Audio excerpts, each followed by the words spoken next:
Well, good day to you.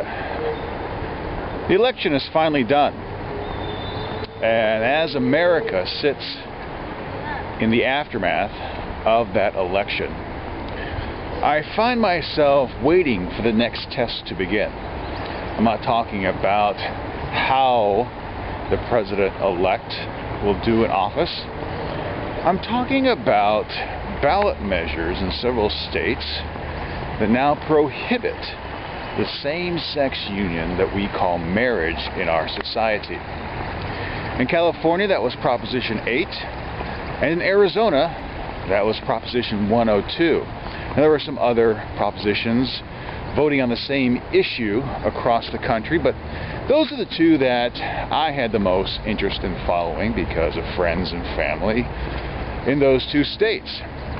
Now, by a narrow majority, those two propositions passed and have effectively created a state amendment to those state constitutions that now define marriage as a union between one man and one woman and deny same-sex partners the privilege of being married. Now, I have a huge problem with that, because of the First Amendment of the United States Constitution clearly states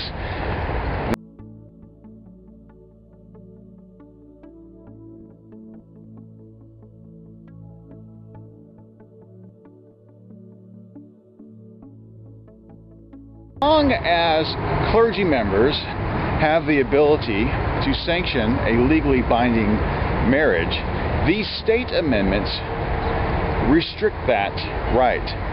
And as anyone will tell you, constitutional law, as it relates to a federal level, supersedes that at a state level. I find that all these state constitutional bans on same-sex marriages violate the U.S. Constitution, because as long as clergy members are allowed to perform marriages, states are now restricting and thus legislating how religion can be performed. While you may not agree with all aspects of same-sex marriages, restricting the right of a clergy member who feels and believes that performing such a union is within their religious guidelines, it should be allowed. The moment you restrict that, you therefore start legislating religion and are in violation of the First Amendment. In addition, by saying who can and cannot be married, you also find yourself in violation of the 14th Amendment of the U.S. Constitution, which was used during the 60s to eliminate the possibility of who can and cannot get married along race lines. This state